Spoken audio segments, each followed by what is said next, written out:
The crimson dust of Zithera spiraled upward as the crowd roared. Spectators from 17 star systems had gathered around the infamous bloodthirsty racing course. Their faces, some scaled, some gelatinous, some entirely composed of light, all turned toward the starting line. Enormous holographic displays flickered above the arena, displaying the contestants in grotesque detail for the bloodthirsty crowds. Logan Hayes adjusted his grip on his crutch, the titanium alloy support digging into his armpit. The sparse Earth delegation sat silently in their designated viewing area, expressions grim. He was their champion by necessity, not choice. The only human who'd volunteered after the Zitheran Council had mockingly extended the invitation. The 742nd Annual Death Circuit is about to commence, boomed the announcer in the universal translation frequency. Representatives from the Confederated Systems will test not just their speed, but their survival skills in our most challenging course yet. Logan wiped sweat from his brow, scanning the alien competitors. Most were physical specimens of terrifying efficiency. Extra limbs, reinforced skeletal structures, some with biomechanical enhancements. His gaze stopped on the three Zitherans standing at the center of the starting line, their diamond-encrusted exoskeletons glittering under the twin suns. The star diamonds of Zithera, the pride of the host planet and favorites to dominate the race, as they had for 17 consecutive seasons. Contestant preparation phase is complete. The announcement continued. Preliminary assessment of survival probability now displaying. The holographic displays shifted, showing each contestant's face alongside a percentage. Logan's image appeared with a meager 7% survival probability. Laughter rippled through the crowd, a dissonant, multi-pitched sound that reminded him of metal being torn apart. One of the star diamonds, the tallest of the three with an iridescent purple sheen to his exoskeleton, stepped toward Logan. His translator device crackled as he spoke. "Human," he said, the word itself sounding like an insult. "Your presence here dishonors the death circuit. You drag your broken form across our sacred ground." His compound eyes reflected Logan's image in 1,000 fragments. "Tell me, was Earth so desperate they sent a cripple?" Logan said nothing, focusing instead on his breathing exercises, the same ones that had kept him sane through 16 months of physical therapy after the mining colony collapse that had crushed his leg. The therapy had helped, but the nerve damage was permanent. The doctors had offered amputation and a synthetic replacement, but Logan had refused. He wanted to remember what had happened to him and his team on Ganymede. "I am Vazix, first diamond of Zithera," continued the alien, spreading his 4 arms in a gesture of superiority. "These are my brethren, Colax and Theridian." He pointed to his companions, one with blue crystalline growths protruding from his shoulders, the other with a metallic gold carapace that hummed with energy. "We will not just defeat you. We will ensure your species understands its place in the galactic hierarchy." The second diamond, Colax, chittered something that didn't translate. But the crowd's reaction, a mixture of hisses and ululations, made its insulting nature clear. "Such primitive locomotion," Theridian, the third diamond, said, pointing at Logan's crutch. "Perhaps we should provide you with a mechanical assist? Or would you prefer to crawl on all fours like your evolutionary ancestors?" Logan finally looked up, meeting Vazix's compound eyes with his own steel-gray gaze. "I'll be sure to remember your concerns when I cross the finish line." The diamonds exchanged glances, their mandibles clicking in their version of laughter. Vazix leaned closer, his voice dropping to a sinister whisper. "If you somehow finish this race, human, I will personally pledge servitude to Earth for a full solar cycle. That is how certain I am of your failure." The crowd fell silent as the Zitheran High Counselor rose from his elevated platform. His exoskeleton was even more ornate than the diamonds, embedded with what appeared to be actual stars, miniature fusion reactions contained in diamond spheres. Contestants. His voice thundered without need of amplification. You know the stakes. The victors bring honor and resource rights to their worlds. The defeated. He paused dramatically. Bring only shame, if they return at all. His gaze lingered on Logan. The human presence here is unusual. Their kind rarely participates in physical competitions anymore, preferring to hide behind their technological achievements. Logan felt his jaw tighten. Earth wasn't hiding. Earth was rebuilding after the Centauri conflict that had devastated their infrastructure and population. Every resource was dedicated to recovery, not spectacles like this. But the invitation to the Death Circuit had come with thinly veiled threats about reconsidering Earth's protected status if they declined. The course spans 3,000 kilometers of Zithera's most challenging terrain, continued the High Counselor. Acid storms, nanopredator swamps, the thermal vents of the Crimson Chasm, and finally, the Gauntlet of Ancestors. Survival is not guaranteed. Victory is reserved for the exceptional. The starting signal, a deafening blast that resembled a starship breaking atmosphere, echoed across the arena. The competitors surged forward, a blur of limbs, exoskeletons, and in some cases, pure energy. Logan began his methodical pace, the specialized crutch compensating for his weaker left leg, its advanced materials absorbing and redistributing his weight to maximize efficiency. As expected, he was immediately left behind, the dust of the other competitors obscuring his vision momentarily. The crowd's attention had already shifted to the leaders, the 3 star diamonds blazing ahead with supernatural speed. The human appears to be moving at approximately 1/8 the speed of the frontrunners, observed one commentator, his voice dripping with condescension. A valiant but futile effort. Logan ignored the commentary and the pitying looks from the crowd. He had studied the Death Circuit for months before arriving on Zithera.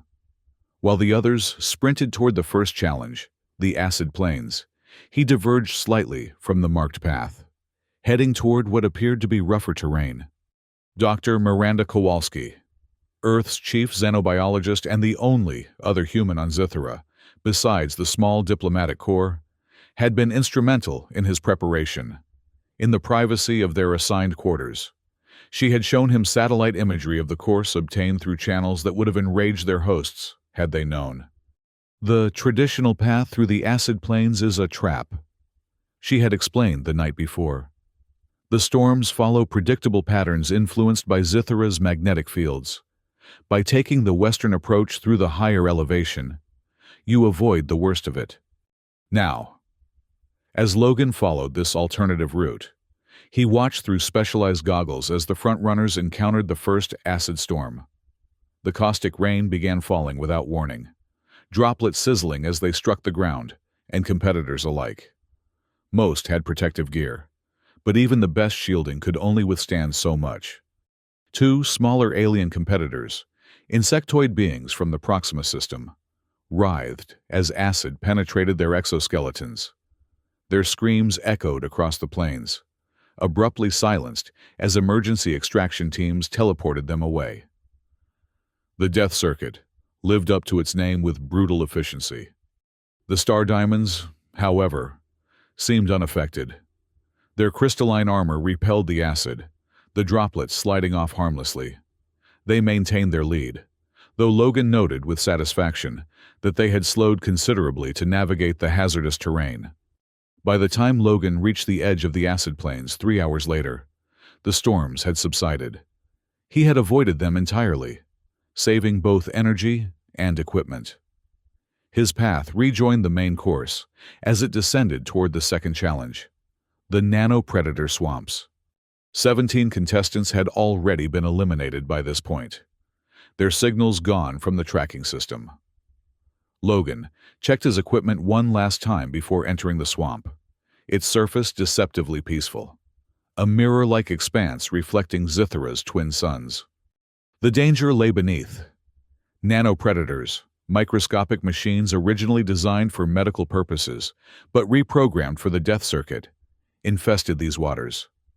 They could dismantle organic matter at the cellular level, or infiltrate technology and corrupt its systems.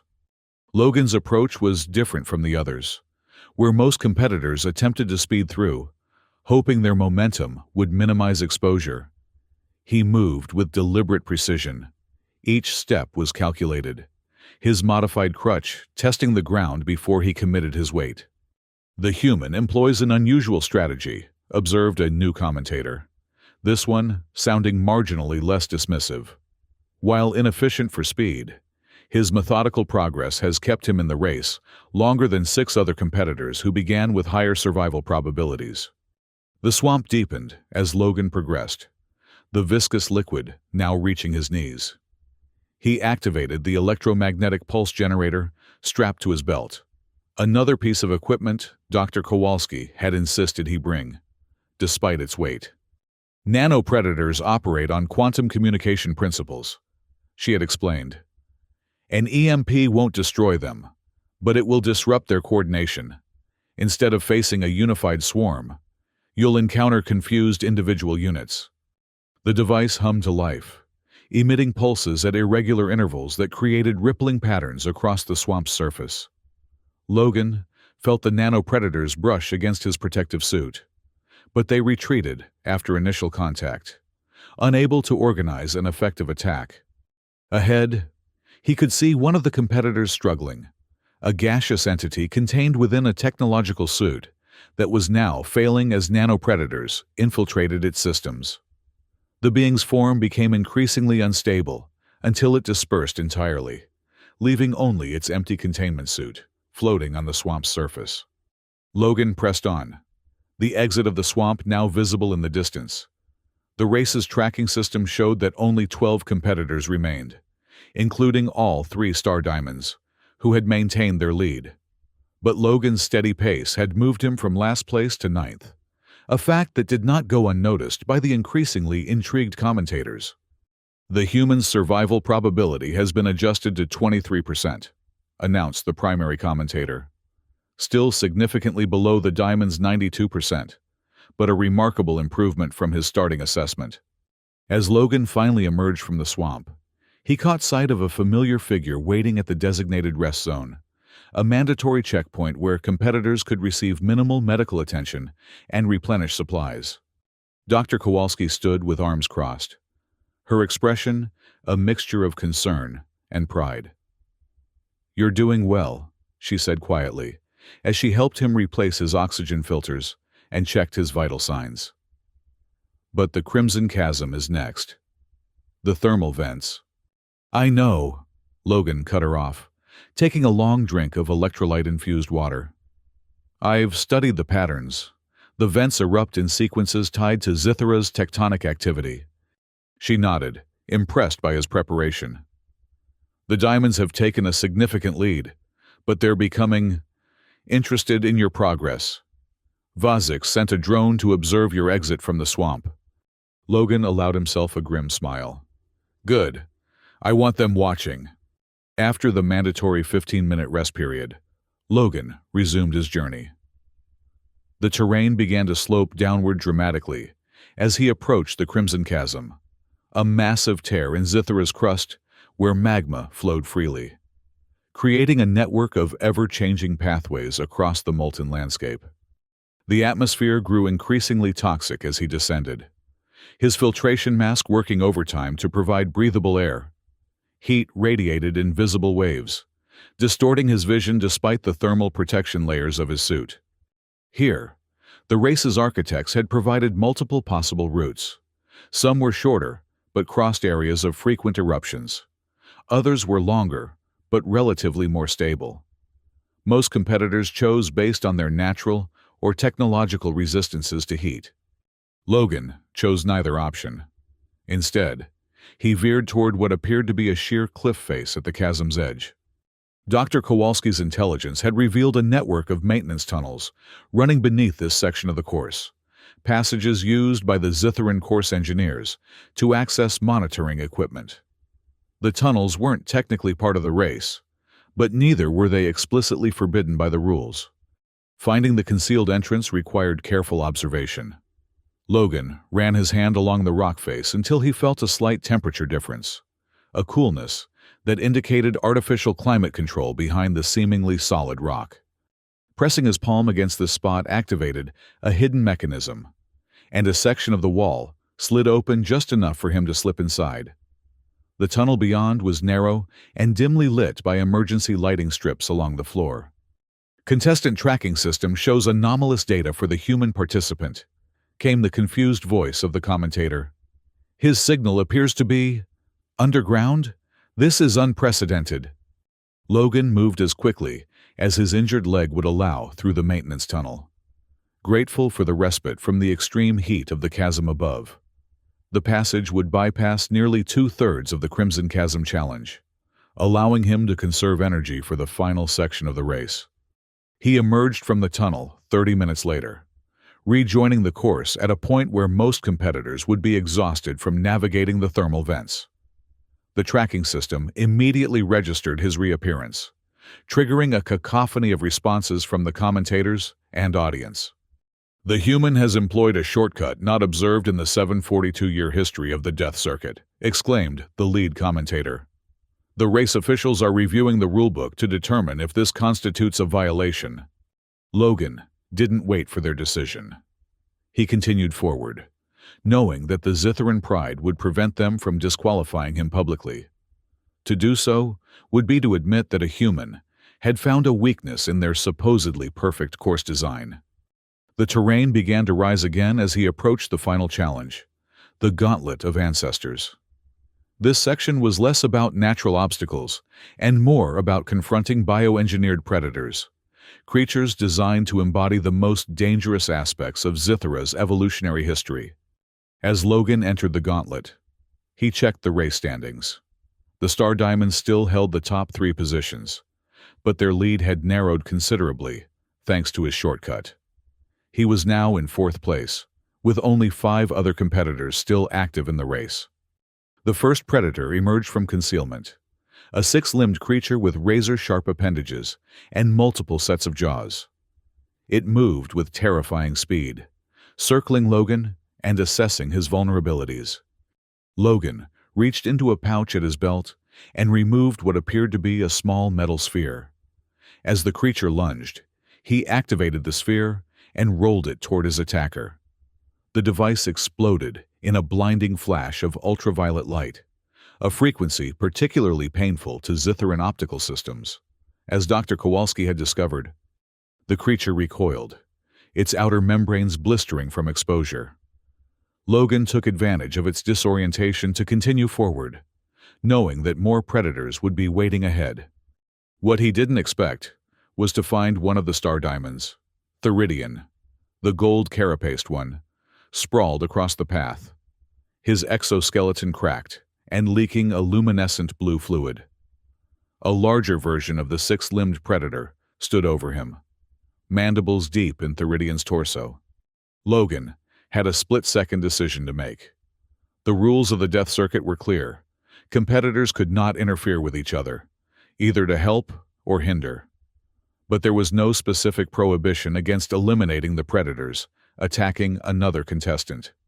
He threw another UV sphere, this one with greater intensity. The predator released the Theridian and turned its attention to this new threat. Logan used his crutch as a makeshift weapon, striking at the creature's sensory nodes with precision. Dr. Kowalski had helped him identify during their preparation. The predator collapsed, its nervous system overloaded.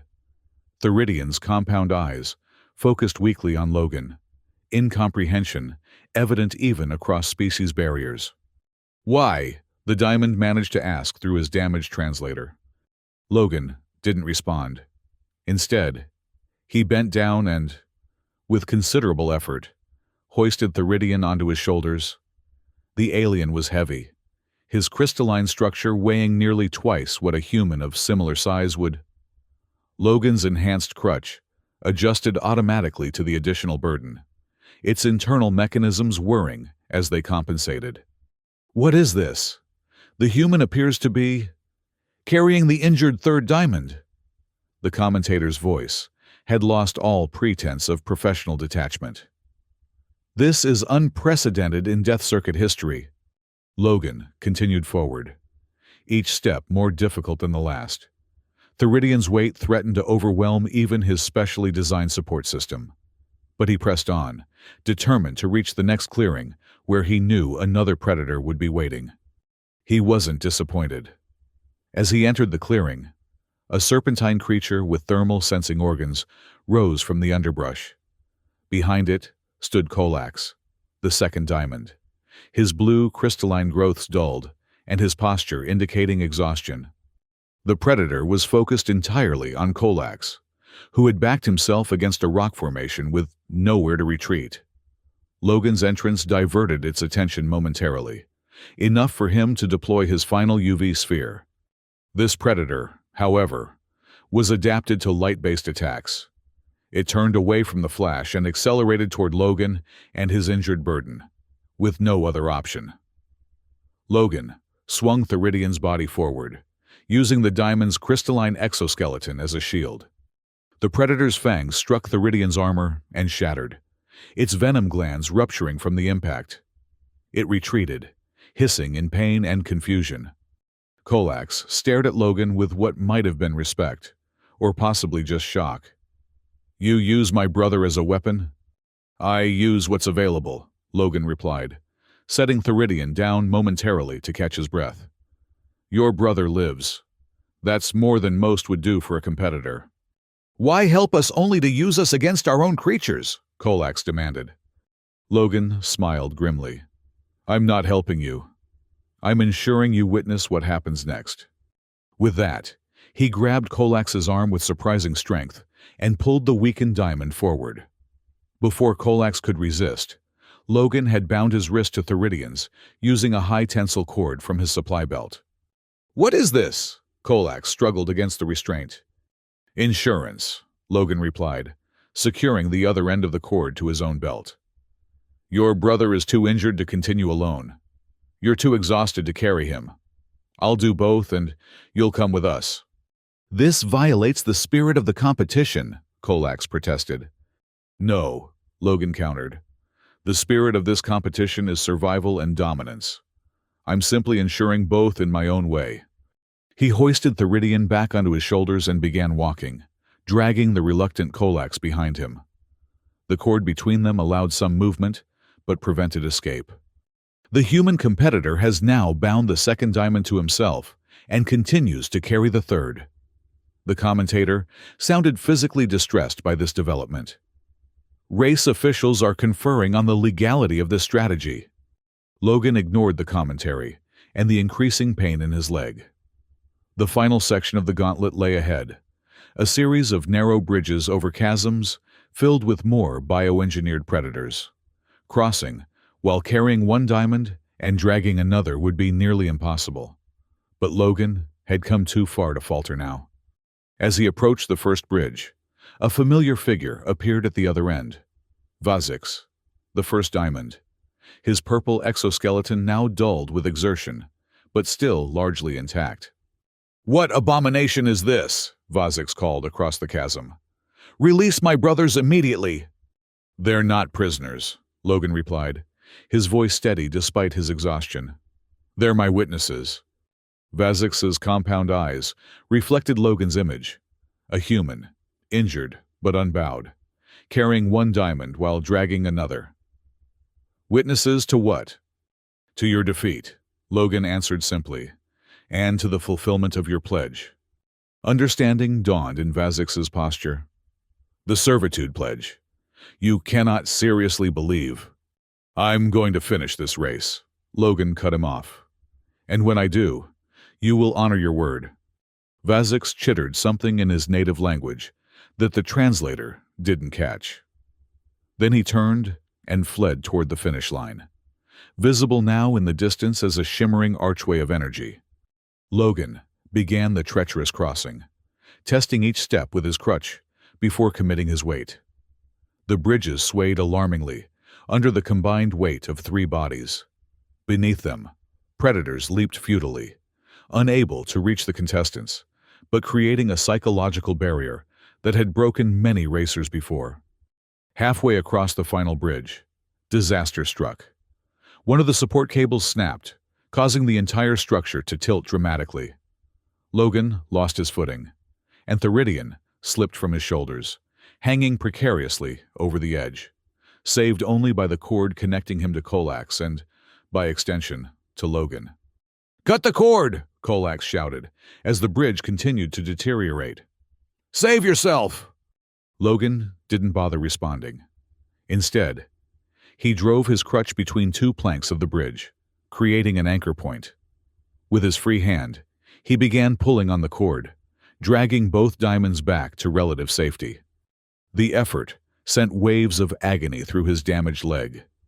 Black spots danced at the edges of his vision, but he continued pulling until both aliens were secure on what remained of the bridge. "Why?" Colax asked again, genuine confusion in his voice.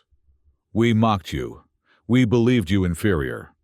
Logan checked the security of his makeshift anchor before responding. "On Earth, we have a saying, actions speak louder than words.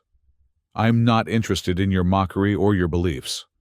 I'm interested in what happens when you're forced to acknowledge the truth." With agonizing slowness, Logan maneuvered the group off the damaged bridge and onto solid ground. The finish line was now just 500 meters away, across an open field where the last of the bioengineered predators roamed. Vazix had already reached the final stretch, his purple form distinctive even at a distance. He moved with less confidence now, frequently looking back at Logan and his bizarre entourage. "We've received confirmation from the race officials," the commentator announced, his voice tinged with disbelief. "The human strategy, while unprecedented, violates no explicit rule of the death circuit. The competition continues." The crowd's reaction was mixed: confusion, outrage, and growing fascination with this unexpected development. The Earth delegation had risen to their feet, their earlier grim expressions replaced with cautious hope. Logan adjusted his grip on the cord and began the final approach. The predators in the field took notice immediately, their sensory organs locking onto the unusual grouping of contestants. The largest, a hulking quadruped with what appeared to be metallic plates embedded in its hide, began charging toward them. "Incoming!" Logan warned the diamonds. "Colax, can you still generate energy pulses?" The second diamond seemed surprised by the question. "Yes, but my reserves are low." "Target its visual organs when I give the signal." Logan reached into a hidden pocket and removed his final piece of equipment, a small canister of what appeared to be ordinary mist. As the predator closed to within 20 meters, Logan released the mist in its path. The substance, a pheromone cocktail Dr. Kowalski had synthesized from Zitharan biological samples, caused the creature to hesitate momentarily, confused by the mixed signals. "Now!" Logan shouted. Colax extended his functioning arm, and a burst of blue energy shot from his crystalline growths, striking the predator directly between its primary visual clusters. The creature reared back, disoriented and in pain. Logan seized the opportunity, increasing his pace as much as his burdened state would allow. They passed the stunned predator and continued toward the finish line, where Vazix had paused, watching their approach with visible agitation. "The first diamond appears to be waiting for his brothers," observed the commentator. A display of Zitharan unity in the face of this unexpected challenge, perhaps? But Logan knew better. Vazix wasn't waiting out of solidarity. He was waiting because crossing alone would mean facing the human success by himself. He wanted witnesses to share in his humiliation when Logan completed the impossible. As they drew closer, Vazix's posture shifted from agitation to resignation. He made no move to continue toward the finish line, instead watching silently as Logan dragged his brothers the final 100 meters. The crowd had fallen into an expectant hush. The only sounds the labored breathing of the contestants and the steady rhythm of Logan's crutch striking the ground. The Earth delegation had moved to the edge of their viewing area, as close to the finish line as regulations permitted. 50 meters from the finish, Logan's damaged leg finally gave out completely. He fell to one knee, the sudden movement jerking the cord and causing both diamonds to stumble. For a moment, it seemed the extraordinary journey might end in failure just short of victory. "The human appears to have reached his physical limit," the commentator said, unable to keep the note of satisfaction from his voice. "A valiant effort, but—" Logan cut off the commentary in his mind, focusing entirely on the task at hand. He adjusted his position, using his crutch as a lever to push himself back to his feet. The pain was excruciating, but he embraced it, using it to fuel his determination. With a roar that contained all the frustration, pain, and defiance of his journey, Logan lurched forward. The final steps were a blur of agony and determination. He crossed the finish line in a stumbling rush, the energy arch above him flashing to acknowledge his completion of the circuit. Behind him, tethered by the cord that had bound their fates together, came Colax and Theridion, 3 contestants finishing simultaneously in an unprecedented conclusion to the death circuit. The silence that followed lasted only seconds before erupting into chaos. The crowd's reaction was a discordant mixture of disbelief, outrage, and reluctant admiration. The Earth delegation broke protocol entirely, rushing onto the field to surround their champion. Dr. Kowalski reached him first, her medical scanner already assessing the damage to his leg. "You impossible man," she murmured, relief evident in her voice. "I calculated a 12% probability of success, and that was being optimistic." Logan managed a weak smile. "Next time, factor in human stubbornness." The Zitharan High Counselor descended from his platform, his entourage of guards creating a path through the chaotic scene. He stopped before Logan, his ornate exoskeleton gleaming in the late afternoon light of the twin suns. "Human," he began, his translator struggling to convey the complex emotions in his voice. "You have completed the death circuit in a manner without precedent in its 7th-century history." Logan remained silent, waiting for the official ruling. The fate of Earth standing in the Confederated Systems might well depend on how the Zitharans chose to interpret his unorthodox victory. The rules state that the first contestant to cross the finish line claims victory for their world.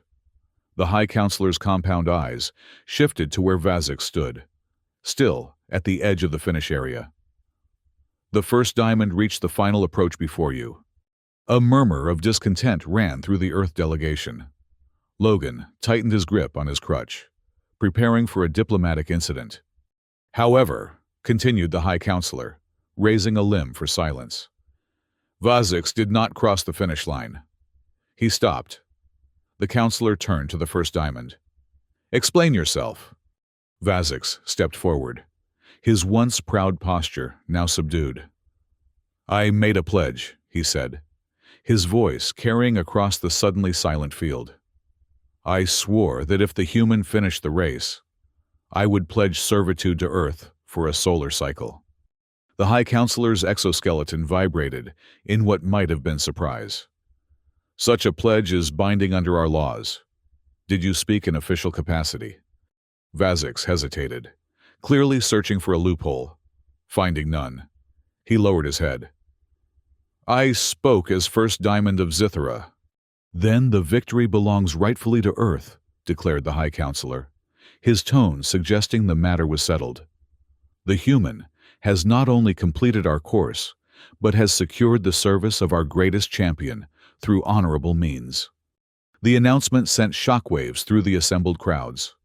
Zitharans were known for their rigid adherence to pledges and their respect for victory, regardless of how it was achieved.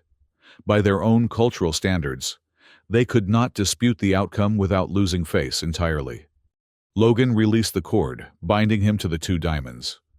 Colax immediately moved to support his injured brother, but both remained near Logan, their earlier contempt replaced by a complex mixture of emotions no human could fully interpret. "What would you claim as your prize, human?" asked the High Counselor. "By tradition, the victor may request resource rights to any unclaimed territory within Zitharan space." Logan exchanged glances with Dr. Kowalski, who gave an almost imperceptible nod. They had discussed this possibility during their preparation, though neither had truly believed it would come to pass. Earth claims mining rights to the Vicarian asteroid belt, Logan stated, naming a resource-rich region that had long been contested between various systems. And we claim the service of not just Vazix, but all 3 star diamonds for the duration of the pledge. This additional demand caused another stir among the Zitherans. The High Counselor's exoskeleton rippled with what might have been indignation. Only Vazix made the pledge, he pointed out. His brothers are not bound by his words. Logan smiled faintly. His brothers finished the race tethered to me. By your own traditions, they shared in my journey and now share in its consequences. There was a long, tense silence as the High Counselor considered this interpretation. Finally, he turned to Colax and Theridion. Is this how you understand your position? To everyone's surprise, it was the injured Theridion who spoke first. The human carried me when I could not continue. He used me as a shield, yes, but in doing so preserved my life. I acknowledge the debt. Colax chittered briefly with his brother before adding, We are Star Diamonds. We stand together in victory and defeat. If Vazix serves, we serve. The High Counselor's posture suggested resignation. Then it is settled. Earth claims the Vicarian belt and the service of the Star Diamonds for 1 solar cycle. He addressed Logan directly. You have changed the nature of the death circuit, human. Future races will not be the same. Good, Logan replied simply. As medical teams finally approached to attend to the injured contestants, Logan turned to Dr. Kowalski. Get me back to the ship, he said quietly. I've made my point. Your leg needs immediate attention, she countered, helping him toward the Earth transport. The damage may be permanent this time. Logan glanced back at the 3 star diamonds, now surrounded by their own medical team. Worth it, he decided. Some prices have to be paid. The Earth delegation escorted him to their ship, the crowd parting before them in a silence that contained more respect than their cheers ever could. Behind them, the holographic displays updated one final time, showing the official race results. Victor, Logan Hayes, Earth. Survival probability at start, 7%. Survival probability at finish, 100%.